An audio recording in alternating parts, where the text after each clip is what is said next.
Hello everyone. अभी तक हम डिस्कस कर रहे थे फीमेल में होने वाली कुछ कॉमन प्रॉब्लम के बारे में। तो आज हम डिस्कस करेंगे ऐसे ही एक और कॉमन प्रॉब्लम के बारे में जिसको कि हम लोग मीनोपॉज कहते हैं। मीनोपॉज का मतलब होता है कि पीरियड का बंद हो जाना। इसमें पीरियड स्थायी रूप से बंद हो जाते हैं और उसके बाद फिर पीरियड्स नहीं आते हैं। तो मीनोपॉज महिलाओं के जीवन का एक बहुत ही इंपॉर्टेंट फेज है, क्योंकि कहा जाता है कि मीनोपॉज के बाद में औरत की 1/3 लाइफ और होती है।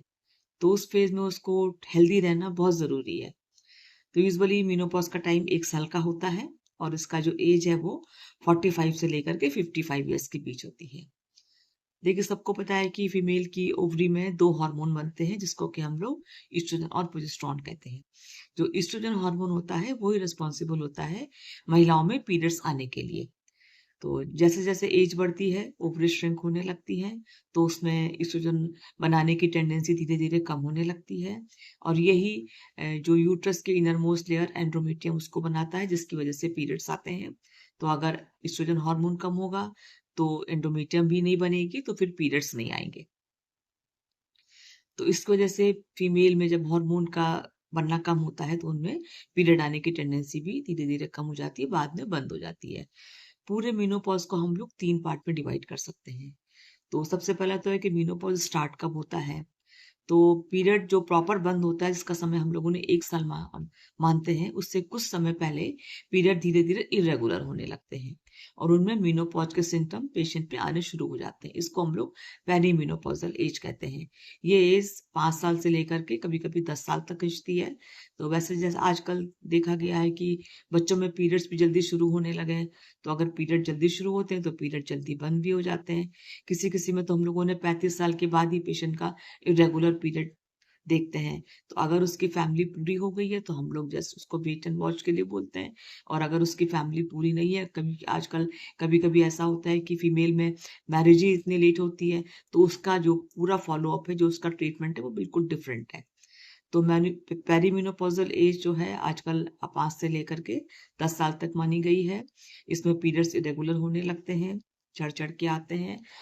और कभी-कभी फ्लो भी कम हो जाता है और पेशेंट को सारे सिम्पटम्स जैसे कि मूड स्विंग्स होना, थकान लगना, कमज़ोरी लगना और नीचे वेजाइनल ड्राइनेस की प्रॉब्लम, बहुत ज़्यादा टेंशन, डिप्रेशन और कभी-कभी बीपी बढ़ने की प्रॉब्लम, ये सब होने शुरू हो जाती हैं। और इसके बाद फिर आता है मेनोपॉज़ का टाइम, 1 साल का समय जिसको हम लोग मान के चलते हैं। इस समय पीरियड नहीं आते हैं या आते हैं तो बहुत ज़्यादा ओवरड्यू होकर के आते हैं। इसके बाद फिर पीरियड 1 साल तक अगर नहीं आया तो ये माना जाता है कि अब इसको पीरियड बंद हो गया है। और इसके बाद फिर फ़ेज़ आती है पोस्ट मेनोपॉज़, यानी कि जब पीरियड बिल्कुल बंद हो गए हैं, अब उनको ब्लीडिंग वगैरह की कोई ऐसी चांस दोबारा नहीं है। और कभी-कभी ऐसा होता है कि पेशेंट में 1 साल तक पीरियड नहीं आया और उसके बाद अगर उसको ब्लीडिंग होती है तो इसमें के लिए कुछ खतरे का संकेत होता है, तो इसके लिए आप डॉक्टर को दिखाने जा सकते हैं। तो यूजुअली जो फीमेल है उसके मेनोपॉज़ के क्या-क्या लक्षण होते हैं? सबसे पहले तो पीरियड्स ही इरेगुलर हो जाते हैं, फ्लो कम हो जाता है, स्किप करके आते हैं, कभी-कभी 2-2 3-3 महीने में आते हैं और कभी-कभी किसी-किसी को पेन वगैरह की दिक्कतें भी हो सकती हैं या पीरियड बहुत ज़्यादा आते हैं। तो दोनों ही केस में अगर दिक्कत बहुत ज़्यादा है, तो डॉक्टर के पास जाके ज़रूर दिखाना चाहिए। नंबर 2 पे होता है बहुत इम्पोर्टेंट साइन जिसको कि हम लोग हॉट फ्लशेस कहते हैं। गर्मी बहुत लगती है पेशेंट को, अचानक सर्दी के मौसम में भी उसको बैठे-बैठे स्वेटिंग होने लगती है और घबराहट होने लगती है बीच में। इसका समय भी 1 मिनट से लेकर के कभी-कभी किसी को 5 मिनट तक रहता है। साथ में बहुत ज़्यादा नींद की दिक्कत होने लगती है, नींद नहीं आती है, बीच-बीच में मरीज़ उठ कर के बैठ जाता है, मूड स्विंग्स बहुत कॉमन है, बीच-बीच में चिड़चिड़ाहट होने लगती है और वेजाइनल ड्राइनेस की प्रॉब्लम अक्सर बहुत कॉमन होती है। किसी-किसी का वेट बहुत बढ़ जाता है, तो पेशेंट को भी अक्सर ये प्रॉब्लम होती है, इतना सब खान-पान में परहेज़ करने के बाद और इतना चीज़ों को देखने के बाद भी हमारा वेट बढ़ता है। तो ये एक पेशेंट की बहुत ज़्यादा कॉमन प्रॉब्लम रहती है कि हमारा वेट बढ़ रहा है। और किसी-किसी को याददाश्त कमज़ोर होने का भी कंप्लेन होती है, जिसे कहते हैं ना, इसको हम लोग ब्रेन फॉग कहते हैं कि चीज़ें छोटी-छोटी चीज़ें अक्सर मरीज़ भूल जाता है, किसी चीज़ में कंसंट्रेट नहीं कर पाता है और थकान, कमज़ोरी ये सब दिक्कतें होती हैं।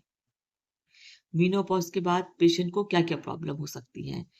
एक तो हड्डियाँ बहुत वीक हो जाती हैं, जिसको हम लोग ऑस्टियोपोरोसिस कहते हैं। दूसरा जो हार्ट प्रॉब्लम्स होती हैं, उनका खतरा बढ़ जाता है, वेट बढ़ जाता है, यूरिन में इन्फेक्शन के चांसेस बढ़ जाते हैं। तो ये सब दिक्कतें थोड़ी बहुत तो नॉर्मल है, लेकिन अगर ज़्यादा दिक्कत हो तो आप डॉक्टर के पास जा सकते हैं दिखाने के लिए। इसको मैनेज कैसे करते हैं? इसके लिए प्रॉपर डाइट ज़रूरी है। कैल्शियम पेशेंट को लेना चाहिए, साथ में प्रोटीन डाइट लेना चाहिए क्योंकि मसल मास धीरे-धीरे कम होने लगता है। तो चाहे तो वो अपना वेट लिफ्टिंग वाली ट्रेनिंग में भी उसको उससे करके भी या प्रॉपर प्रोटीन डाइट से भी अपना मसल मास इंक्रीज़ कर सकती हैं। विटामिन डी युक्त उनको भोजन लेना चाहिए, हरी पत्तेदार सब्जियाँ खाना चाहिए ताकि कॉन्स्टिपेशन की दिक्कत ना हो और साथ में फ्रूट्स या साबुत अनाज जिसको हम लोग बोलते हैं, वो खाना बहुत ज़रूरी है।